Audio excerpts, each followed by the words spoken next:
beautiful people, welcome back to my channel. This is your Mama Sam. Hola mga amigo, amiga, kumare at kumpare. Kamusta kayong lahat? Sana lahat po kayo ay okay at safe ngayong araw na ito. At syempre kung ako naman ang tatanungin nyo, nakikita naman ninyo ang beauty ng Mama Sam ninyo.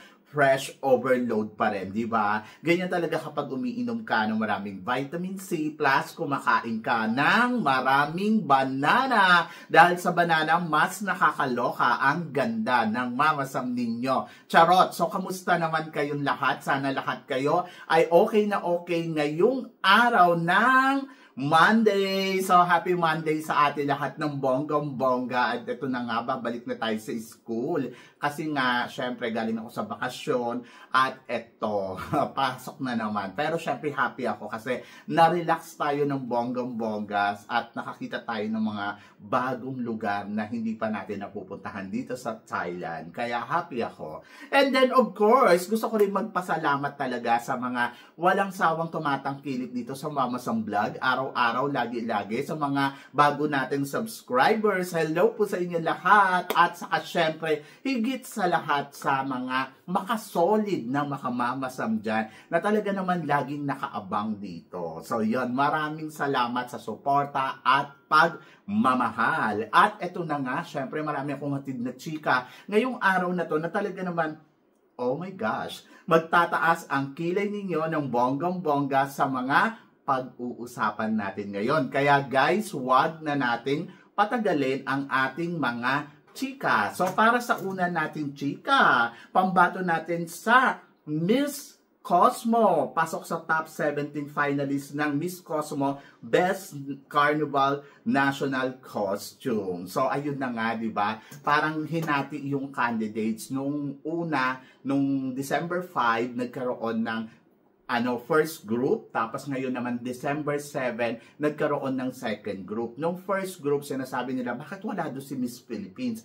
Ano nangyari? Tapos ayun na nga, ayun pala sa second group siya. So ngayon naintindihan na natin na dinivide sila sa dalawang grupo. At kahapon nga nagkaroon sila ng top 17 at ayun nga, pasok nga si Philippines, di ba? So ako, para sa akin yung performance niya yesterday, oh my gosh, ang ganda at ang ganda ng suot-suot niyang costume, sari manok, di ba? Talagang pinaghandaan talaga ni Chelsea Fernandez yung momentong to. At eto na nga, parang feeling ko kumbaga parang eto na yung simula ng ingay niya, di ba? Siyempre natuwa yung mga Pilipino kasi nga nakapasok na sa semifinals or nakapasok na si Chelsea Fernandez dito sa mga activity nila, kasi kung hindi, magwawala talaga sila ng bonggang-bongga. At hindi lang yan, nangunguna na din si Chelsea Fernandez sa botohan kasi meron na siyang 3 million points o 3 million vote, di ba? So parang ang hirap ng habulin yon. Kaya lalong lumalakas ang laban ni Chelsea Fernandez dito sa Miss Cosmo. At parang feeling ko naman, deserve naman talaga to ni Chelsea Fernandez sa ipinapakita niyang execution, sa pinapakita niyang galawan, at sa ipinapakita niya talagang tapang. So yon. So kaya sabi ko, hindi basta-basta yan magpapatalo lang ng ganun-ganun lang. Kaya ako, hindi ako masyado na-worry. Nandoon ako sa part na ano ba ang proseso na ginagawa dito ni Chelsea Fernandez. At inuunti-unti niya talaga yung laban niya, di ba? So, yon. Kaya, congratulations. Ang importante, binibigay niya yung best niya sa bawat eksena na meron sila. Sa bawat event, talagang binubuhos talaga ni Chelsea Fernandez ng bonggang-bongga. At in fairness kay Chelsea, magaling, di ba? Congratulations, Philippines. Ang ganda na sari manok, no? At para naman sa sumunod natin, chika, eto nga. Ano daw ba masasabi ko sa sari manok na national costume ni Chelsea Fernandez? Hindi naman nga ito nga national costume. Ito yung costume na sinuot niya kagabi. Actually, si Rupa Gutierrez ang sumuot ng ganitong costume noong 1993. Tapos, ayun nga, ang bongga. Sobrang ang ganda. New version ng sari manok. ako natuwa ako. Saka parang feeling ko kamukha niya si Rupa. Napansin ba ninyo? So parang may pagkakawit sila kay Rupa, no? Yung smile, yung eksena, ayun. So parang feeling ko si Chelsea Fernandez ang 2.0 na Rupa Gutierrez. So hindi naman sila magkamukha. Yung makeup, di ba? Ginaya niya. Kaya parang nagiging peg niya dito ay Rupa Gutierrez. So, di ba? So, good luck. At para naman sa sumunod natin, chika, nasira lang daw ang strike ng Pilipinas nang dumating si Hello Universe. Do you agree dito, Mama Sam? Parang yes. So, ako para sa akin kasi, naniniwala ako na lahat ng pambato natin sa international stage, lalo na sa Miss Universe, ay pinaghahandaan nila to ng bonggang-bongga. Si Celeste Cortesi, dati siyang top 8 sa Miss Earth, kaya nagtaka ako kung bakit hindi siya nakapasok sa semifinals ng Miss Universe. Pwedeng yes, may kagagawan dito si Halo. Pwede din naman na talagang nakakulangan sila sa effort ni Celeste Cortesi. Ang ko kasi dyan, ang tansya ko, nung una, ina-announce nila beauty, di ba? Dapat daw beauty. Tapos yung sumunod, bigla nilang binago na yung advocacy. So, yon. So, parang hindi nakapasok yung doon ni Celeste. Kaya, maraming naloka. Pero kung nag-swap sana si Michelle D ang unang pinadala, tapos si Celeste pinadala sa pangalawa, parang feeling ko, pasok sila sa banga pareho. So, walang kasalanan si Celeste, kundi yung organization mismo. At hindi ko sisisihin dyan si Halo, kasi ang sinisisi ko dyan si Amy. Kasi si Amy siya yung nagbago. Kasi parang yung una, confidently beautiful. Tapos ginawa nilang beautifully confident. So, ang Pilipinas, nag-provide tayo ng magandang kandidata para sa Miss Universe. Tapos nung pumasok si Amy, binago niya. Parang gusto niya magmumula sa pinaka-root ng kandidata kung bakit ka nandito as a Miss Universe, yung transformational leader. Hindi pasok doon si Celeste. So, hindi talaga siya papasok sa semifinals kasi yung story niya parang wala doon sa binago nilang transformational leader. Tapos parang last minute na nila to pinagawa sa mga candidates. Kaya wala, hindi pumasok ang Pilipinas. So, ang sisisihin ko doon, yung organization, kung sino ang nagbago. At nagbago nun ay si Amy. So, yon. Kaya hindi ko sisisihin si Hello Universe dito. Kasi kung ang pinadala natin dyan, si Michelle D, nung time na yon, di pasok sa banga. Kaso, hindi. Ang pinadala natin si Celeste kasi nga nakafocus doon sa beautifully confident, di ba? So parang biglang iniba. Kaya yung kay Michelle D naman, hindi rin naman siya nakapasok hanggang sa dulo kasi ang hinahanap na talaga nila, binapago ni Hello Universe, gusto ko maganda. Gusto ko beautifully confident. So, beautiful confidently. Ayun, naligwak tayo hanggang top 10, no? Diba? So, yun. So, talagang, pero hindi ko sisisihin doon hindi ko sisisihin dyan si Hello Universe. Kasi, nasa kung ano yung hinahanap ng organization. At that time kasi nandoon sila Amy, so gusto nila ganito. Pero in fairness, maganda yung pinlano ni Amy na yon, na maganda kasi parang may pinagmulan kung bakit siya mananalong Miss Universe. Ano ba yung backstory niya? Di ba? Kung saan ba siya nanggaling? Kumbaga parang pinalalim nila ng husto. Kaya lang hindi nag-work. Di ba? So, yan. So, inayawan yun ni Kun An na parang ang gusto niya focus lang sa gandahan. Pero kung talagang bibigyan mo talaga ng brand yung universe, I think susundin ko yung kay Amy. Na parang dapat maintindihan natin na bakit ba siya nandito? Ano ba yung pinagmulan niya? Kumbaga malalim kumbaga pinalalim pa nila ng gusto. At hindi na nga ayaw nga ng ganun. Kaya ang mga nananalo ngayon sa Miss Universe, kahit hindi sila palong-palo, kahit hindi sila bongga, basta panalo sila. Basta maganda sila at meron silang kembot-kembot konti, panalo sila. O, di ba? So, yan. So, nakakaloka. Pero eto, so tingin mo ba, pasok ba sa category si Miss Universe Mexico? At sabi niya, I deserve this crown. I will never give up something I work hard. O, di ba? Actually, atong babaeng to parang para siyang may pinaglalaban na hindi mo alam kung ano. So, doon nakafocus. So, parang tinarget nila na magkaroon sila ng istorya, tapos parang maging empowered si bakla. Tapos, ayun na nga. Ayun na yung pinaninindigan niya na parang, no, I work hard. Siguro yung work hard na sinasabi niya para sa kanya kasi nag-training siya, ginawa niya yung best niya. Tapos, ayan, di ba? Parang lumaban naman siya. So, magiging unfair tayo kung sasabihin natin sa kanya, no, hindi ka dapat maging Miss Universe. Sabi nga ni Gloria Diaz, luck is luck. Baka may luck talaga siya nung araw na yon at siya yung sinuwerteng manalo. Kung minamnopulate naman nila yung resulta, ay wala na tayong magagawa doon. Sabi nga ni Atisa, hindi natin kontrolado yung dulo ng competition. Kasi dito napapasok kung sino yung gusto ng organization, ano bang gusto ng organization, kahit pa sabihin mo ang galing. Kaya lang sana binigyan nila ng justice konti. Yung kumbaga para sana pinihit nila ng medyo malapit-lapit doon sa istorya. Kaya lang kasi, ito kasing si Mexico, hindi nakitaan ng tao na nag-perform ng bongga, naging remarkable. Yung naka-remark sa mga tao, yung ginawa niyang eksena, at ayun yung nakasira sa kanya. Na parang, ano to, planado? So, ganun yung naging, naging eksena eh. Ganun yung naging reflect doon sa pagkakapanalo niya. Kaya, yung mga tao, hindi mo rin masisisi, di ba? So, mali yung diskarte. Ganon. Di sana, gusto mo pala na ikaw yung manalo dito. Sana ginalingan mo ng bonggang-bongga at nag-remark ka sa mga tao na hindi negatibo ang dating. Di ba?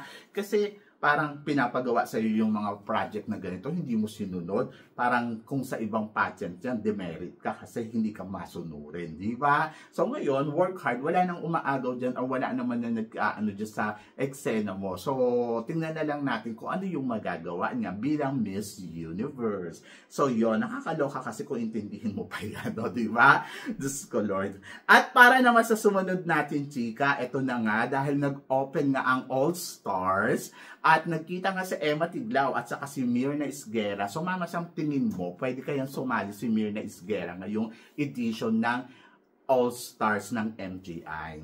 Oo naman, bakit hindi? Pero hindi ngayong taon na to. Kasi parang feeling ko, runners-up siya doon sa Miss International. So syempre, parang hindi magandang tignan para kay Mirna Isguera na mag-jump siya kaagad sa another pageant. Siguro in the future, but not now. Yes, nakikita ko na pwede naman. Bakit hindi? Maganda naman si Mirna, magaling yung performance niya.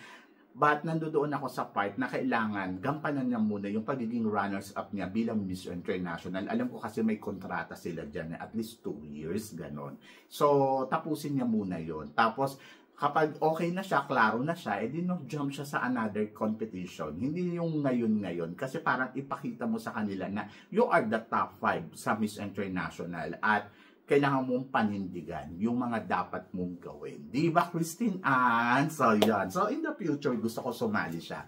Pero hindi ngayon kasi meron siyang posisyon dito sa Miss International. So, top 5 sa top 5. Hindi mo po pwedeng sabihin na wala lang yan. Diba? So, yon. At para naman sa sumunod na chika, pambato natin sa Mr. Friendship. Nangunguna sa lead board. So, anong masasabi mo dito, Mama Sam? Paano naman kasi, mukhang talagang, panalo talaga yung pambato natin sa Mr. Friendship. Nararamdaman ko din na winner to. Ang ganda nung dating niya, ang ganda nung register sa mga picture. Hindi ko pa siya nakikita in person, ha. Makikita ko to sa 11 yata, kasi may event. Sa 14, kung di ako nagkakamali. Basta. So, yon. So, ang nakikita ko sa kanya, yung kagwapuhan niya. Yung kagandahang lalaki niya. So, yon. So, pero yung, hindi ko pa alam yung galawan niya. So, yun yung tignan natin. Kasi mamaya meron pang much better. Pero nakikita ko na mukhang ito ang mananalo. Dahil sa kagwapuhan na meron siya. Di ba? Lakas nung appeal ng ng lalaking to. At pumapangalawa naman sa kanya si Poland. Uy, gwapo din to. Tapos si India. Hindi ko masyado na si India. Pero si Czech Republic at saka si Dominican Republic. Basta gusto ko dyan si Thailand, si Philippines. So, yan! So, good luck. And let's see kung ano yung ipapakita niya sa competition. Tapos, para sa sumunod naman natin, chika, possible daw ba na maudlot ang Miss Universe sa susunod na taon? Dahil nga naka-freeze ang mga account ng mga honor like si Raul Rocha, naka-freeze na daw, naka-frozen daw sa Mexico yung Financial Intelligence Unit. So, tingin ko ba medyo magkakaroon tayo ng problema sa Miss Universe for the next year? Hindi ko alam. So, pwedeng yes, pwedeng no. Ayoko muna siyang isipin kasi malayo pa naman siya. Ayoko manguna. So, nandoon ako sa proseso na sana maayos nila to ng maayos. O kung ibebenta na nila, ibenta na nila ngayon na. Para makapagtrabaho na yung mga magiging bagong honor. So, alamin natin sa 2026 kung ano ang mga mangyayari. At tingnan natin kung tatakbo nga ba ang Miss Universe sa susunod na taon. Nakakalungkot kung hindi sila matutuloy o mag-skip sila. But nandoon ako, umaasa ako na sana ay magtuloy-tuloy.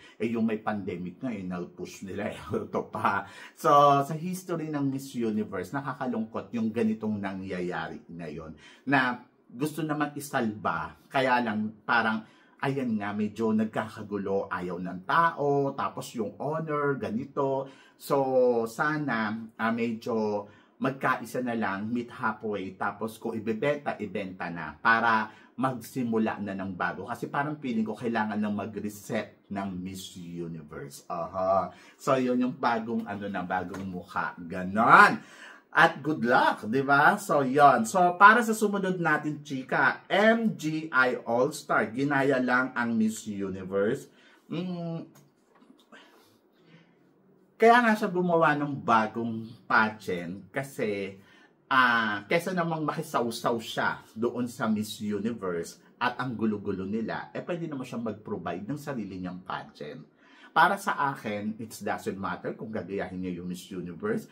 Yung siguro yung mga rules na parang naging open sa lahat o bigyan natin ng opportunity yung mga tao. Pero kasi, ang maganda dito, all-stars yung magiging candidates. Hindi yung basta-basta lang na panimula, ganon. So, lahat ng all-stars, di ba? So, marami kasing sumasali sa pageant na hindi na nanalo, na dapat manalo sila. So, may opportunity dito. Ako para sa akin, walang masama sa ginawa ni Mr. Nawat as long kaya niyang i-provide yung mga sinabi niya na mga rules, ng sinabi niya mga prize. So, hindi ko nakikitang mali.